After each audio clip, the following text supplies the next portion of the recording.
prioritized my double life over Amy's safety, leading to her tragic death, and now my employer and wife are about to learn everything. I'm a 34-year-old guy, married to Lisa, who's 28. We've been together for 7 years and married for 3.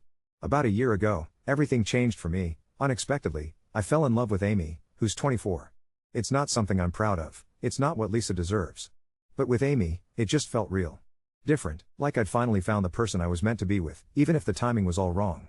For months, I'd been making plans in my head, building up the courage to leave my marriage and start over with Amy. We had something electrifying, something that pulled me in so fiercely I couldn't think straight. But 2 weeks ago, everything collapsed in a single, terrible night. Amy and I went to get food after work, as we sometimes did. I should have known something was off, the way she always checked the ingredients, the way she carried her EpiPen everywhere. And just like that, she had a reaction. I watched the panic in her eyes as she jabbed herself with the pen, desperate just to get through another crisis. She pulled herself together afterward, but she was still shaken. Normally, she'd go straight to the hospital just to be safe. But I asked her if I could just drop her at home, let her get her friend to take her. My wife, after all, was expecting me. And I didn't want more suspicion than there already could be. I never saw Amy alive again. That night, she had another, much worse reaction. She didn't make it. I didn't find out until the following Monday, through a cold, impersonal work email. The shock, the ice in my veins when I realized what had happened, I still don't know how to process it. I replay that decision in my head every single day. All I would have had to do was wait with her, drive her to the hospital, just be there. Instead, I worried about myself and my stupid double life. That weekend, I'd sent her a string of immature, angry texts. I was sure she was ignoring me because I didn't take her straight to the hospital, because she was angry. In my mind, I convinced myself she was punishing me, so I punished her back with my words. I'm grateful, in the worst way, that she never read them. I'm ashamed of how quickly I assumed the worst, how petulant I can be about being ignored, even by the person I loved most. Our relationship had its lows, but for me, the highs far outweighed them. Now, every mistake I made feels final. Yesterday at work, something felt off from the moment I walked in. I saw HR and legal in the CEO's office, my manager pacing in and out. My stomach was in knots, but I tried to convince myself, an affair isn't the sort of thing that brings a corporation to its knees, right? If anyone knew, surely I would have heard by now. But then, a few hours ago, I got a message from Amy's phone. "This is Amy's brother, Tom. I want you to know it was me." I called and called, but it went straight to voicemail. The messages I sent after that haven't been delivered. Nothing. In a panic, I tried to reach my manager over and over.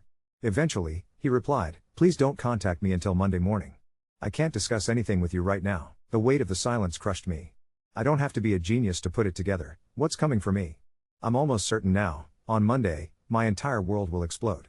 I'm going to be fired, and Lisa will finally, and horribly, find out why.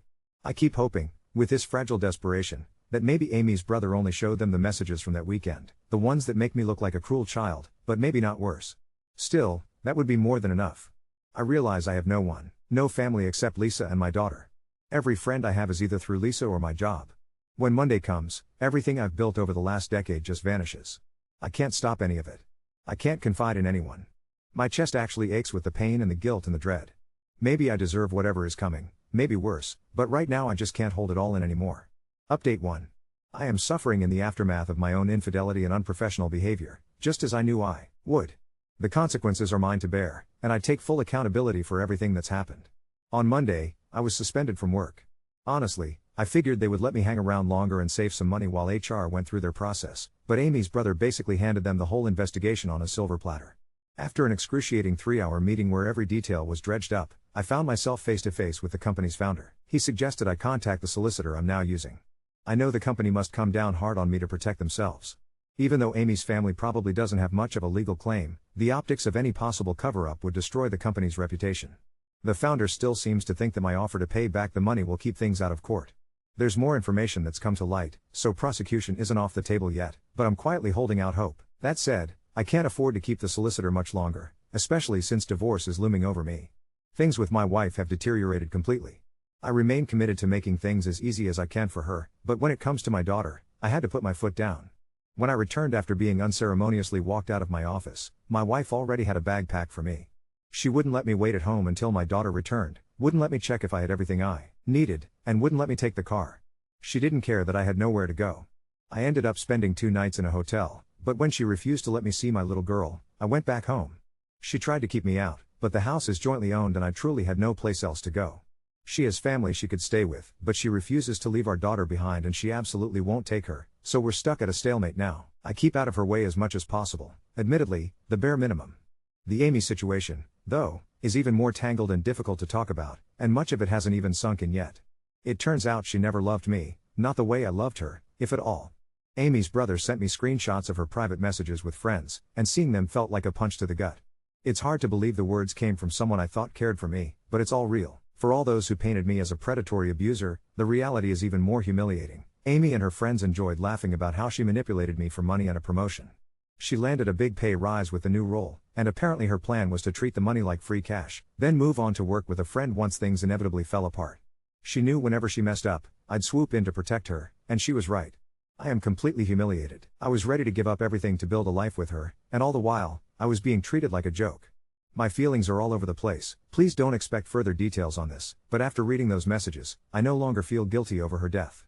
To set the record straight, I didn't keep her hostage while she begged for help.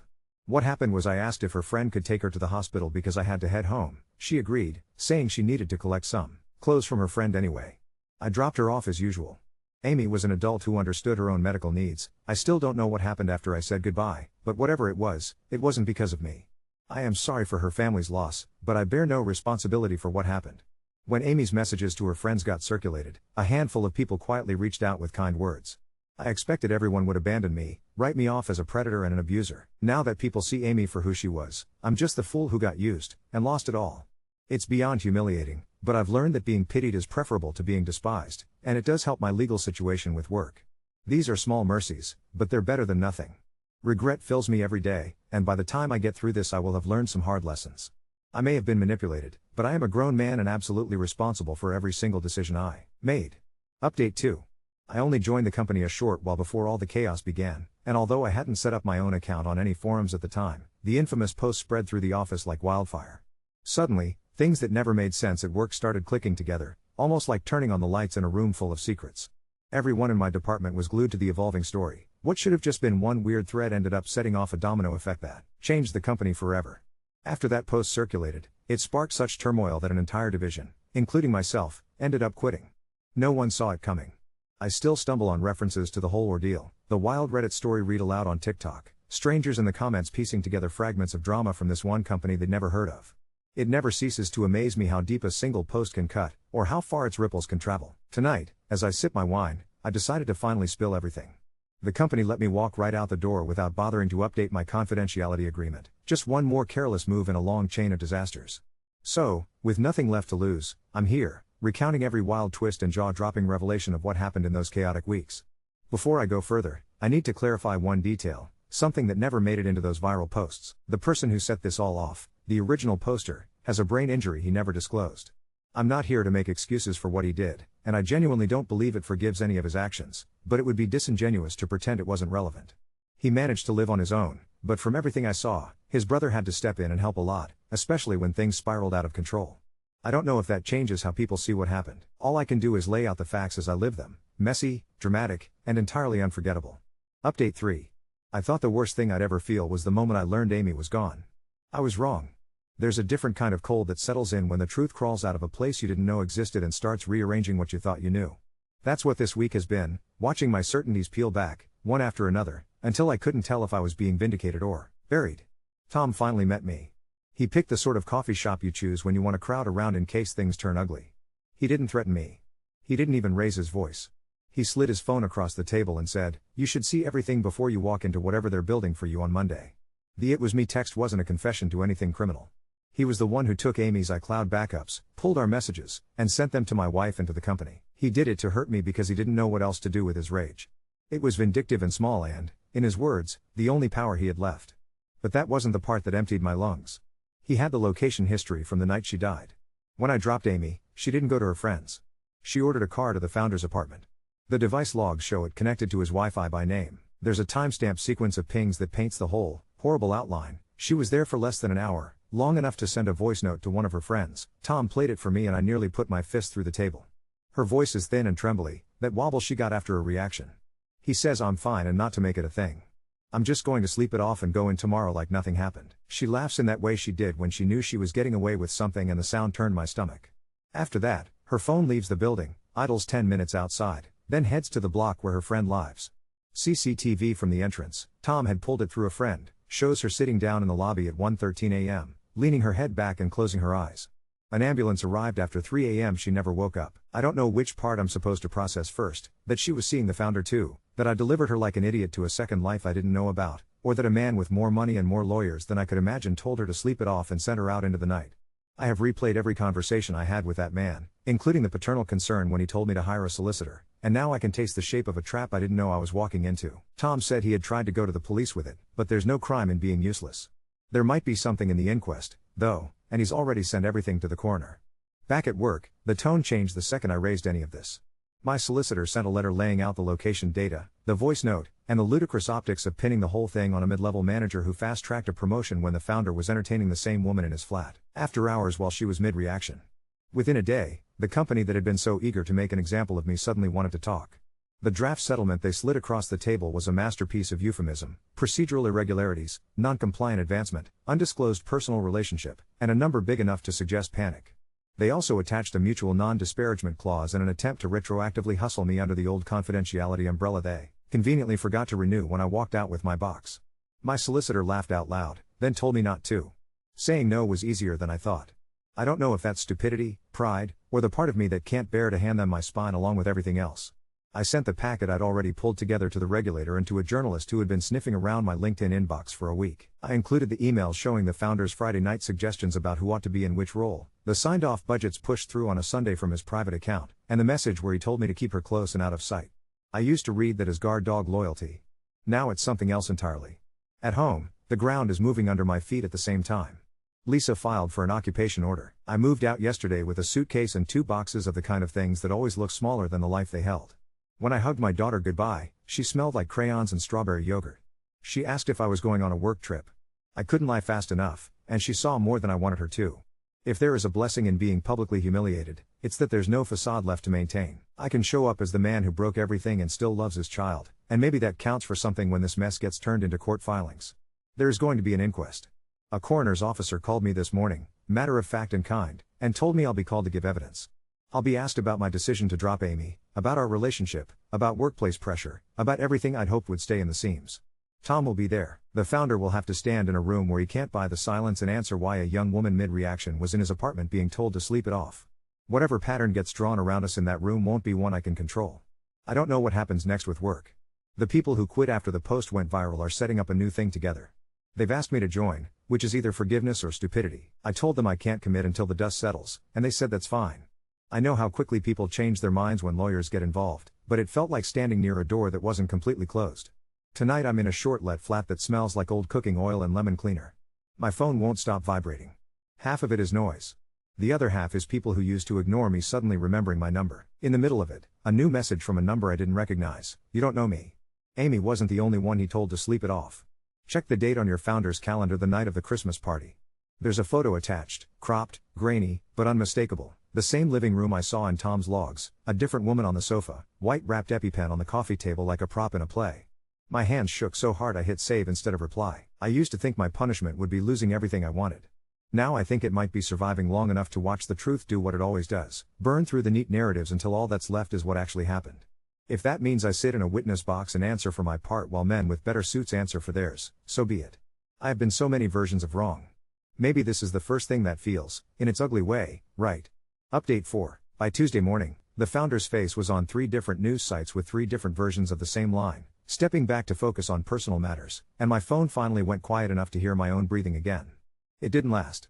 A courier rang my buzzer at 9:30 with a thick envelope and a smile that said he knew better than to ask for a signature. Injunction application. They wanted me muzzled, no more documents, no more talking, no more anything that might widen the crater under their feet. There was a hearing listed for the afternoon.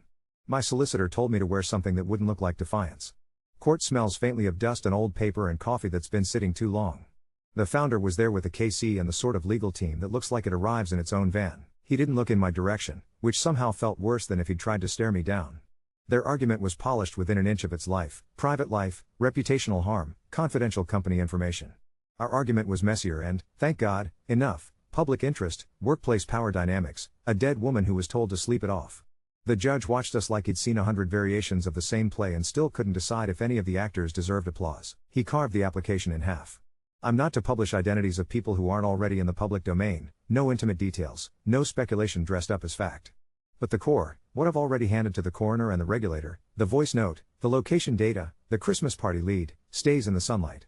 I walked out into the rain feeling like I'd won a fight by losing it cleanly. I met the woman from the photo the next night in a bar that tries too hard to look like it's not trying at all. She ordered a tonic and didn't drink it. Her name is Saira. Contractor, 2 years back. The Christmas party ran late, the desserts were supposed to be safe. They weren't.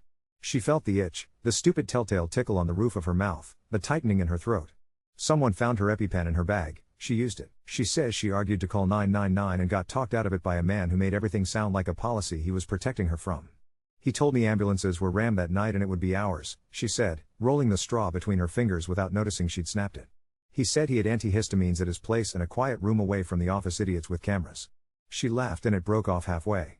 In her photo, the pen is on the table like a toy. I asked why she left the pen there and not in her hand. She said he put her phone to charge in the kitchen so it wouldn't distract me. It's the kind of small control that doesn't look like control until you line it up with the end of someone else's life. She never signed the NDA. HR tried, after she resigned 3 weeks later. She took a photo of the draft and sent it to herself with the subject line "in case they make me forget." She has messages from a junior HR person apologizing for the pressure from above. She has Uber receipts that put her in the same lift lobby camera frame that Tom showed me for Amy, a different month, same pattern. She's willing to give a statement to the coroner. I walked her to the station and we stood in the drizzle like teenagers who didn't know how to say goodbye. She squeezed my arm before she went through the barrier. "You're not the only one who was stupid for him," she said. "Don't make that another one of his weapons." There was a pre-inquest review this morning. It was held in a municipal building with the kind of carpet that tries to be relentlessly neutral and fails.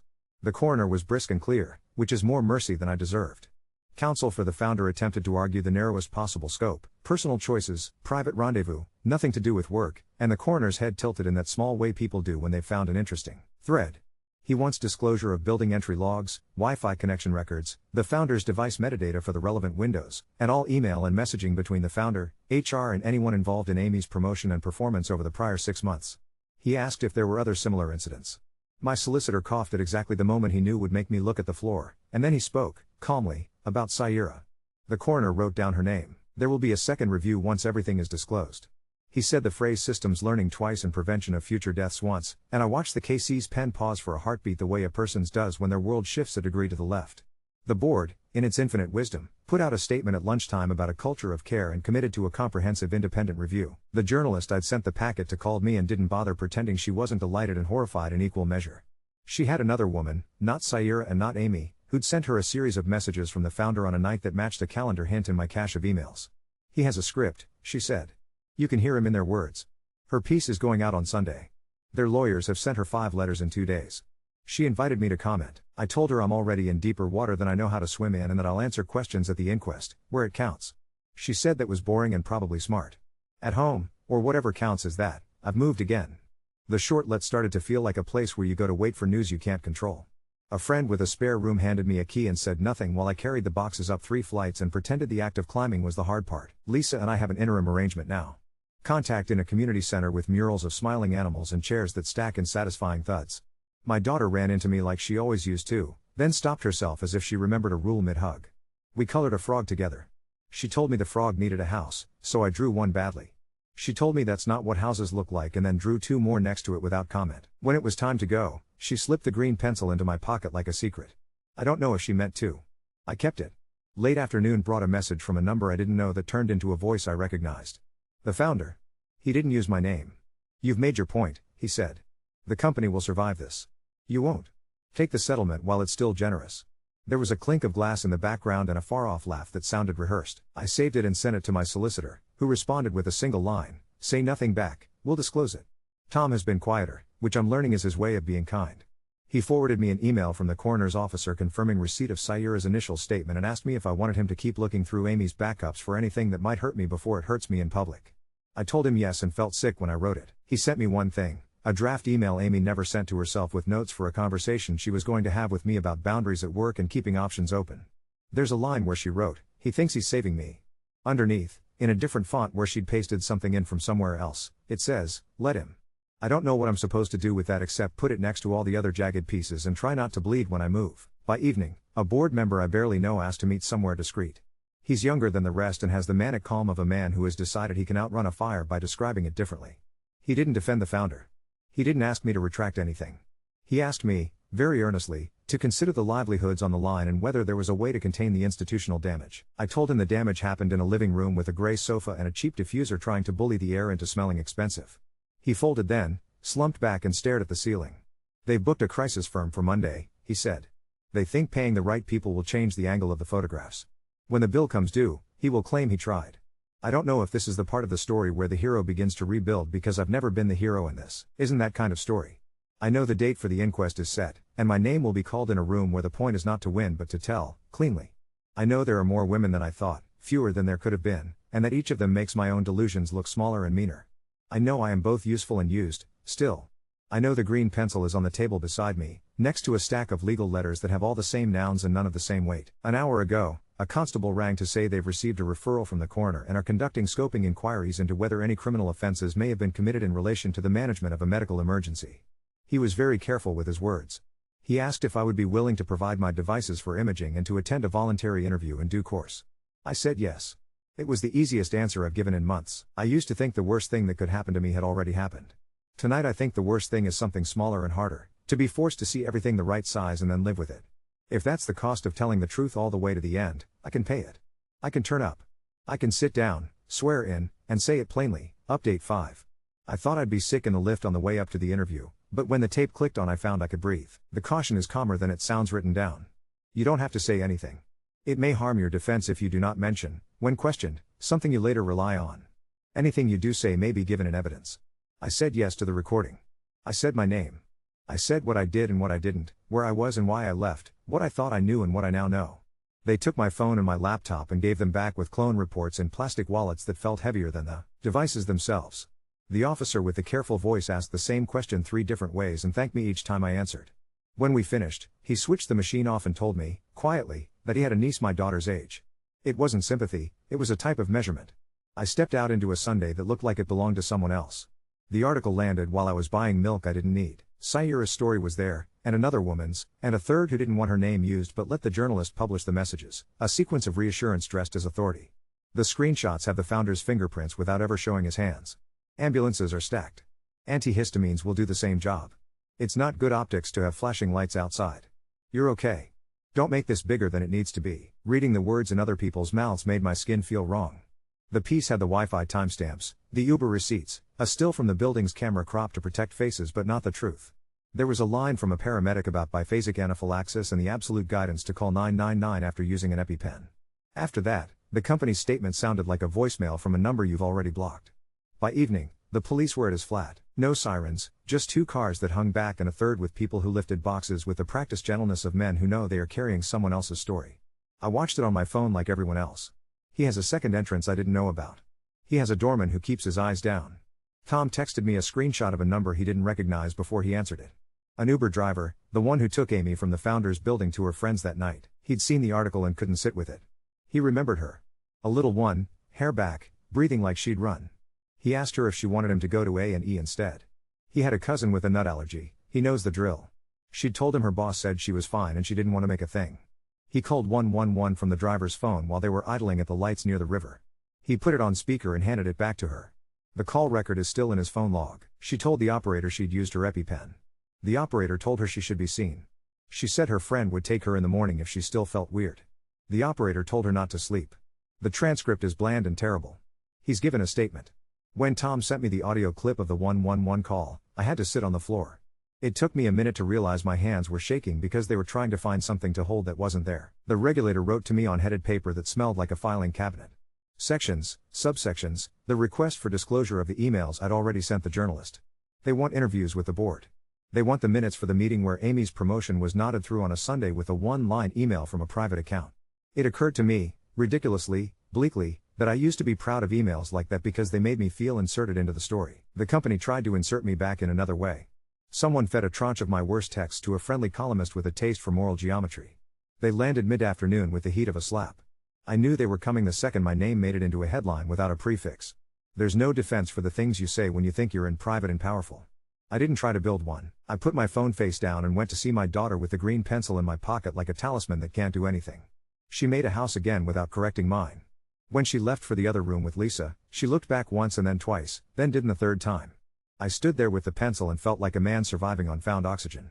There was a second pre-inquest review today with more counsel and more tie pins than should be necessary for the act of deciding who needs to hand over what. The coroner's officer is the sort of woman who could turn a riot into a queue. She set dates. She asked for the 111 call. She asked for the building's guest logs and the phone records that will show the founder's number against Amy's in the hour after I dropped her. The KC tried to narrow everything until it fit in his palm. The coroner told him, very politely, no.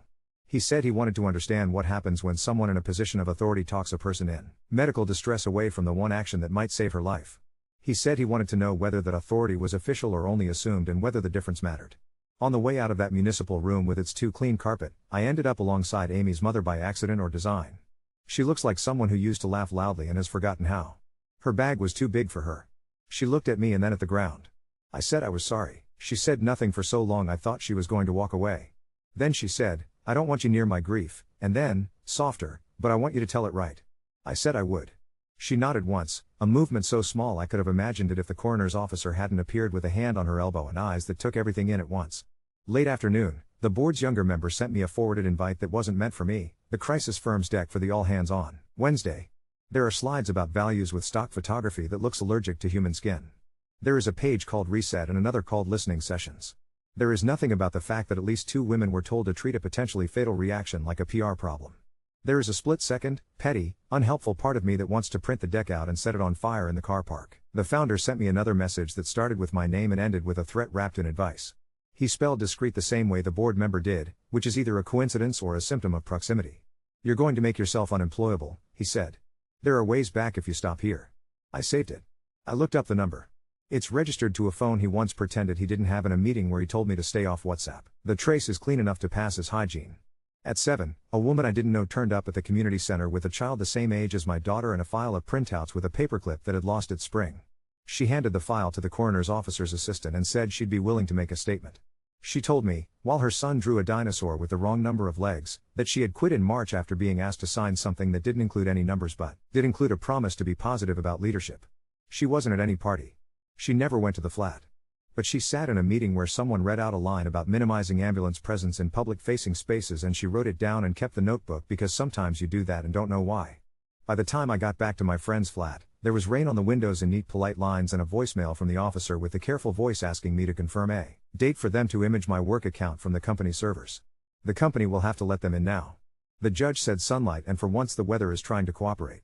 I am going to be called first at the inquest. The coroner said it almost kindly, as if giving me a gift I didn't ask for. I have a suit that still smells faintly of my old office. I have the green pencil and the 111 transcript and the certainty that I am going to say the part I have been avoiding since this began. I left her because I wanted to protect my secret more than I wanted to protect her. I am going to say it under oath and in public, and then I am going to sit down and listen to a man with better shoes explain why he told a woman to sleep through the thing that was killing her. There is a version of me that still wants to bargain my way into a smaller story. That man keeps picking up his phone and putting it down again. The other version, the one that has learned, finally, that the truth doesn't need me to be comfortable, has started sleeping a little. When I wake, the first thing I see is the green pencil on the bedside table, bright and ordinary, and I think, this is the size things are. This is the size they have to be if they're ever going to fit back into a life.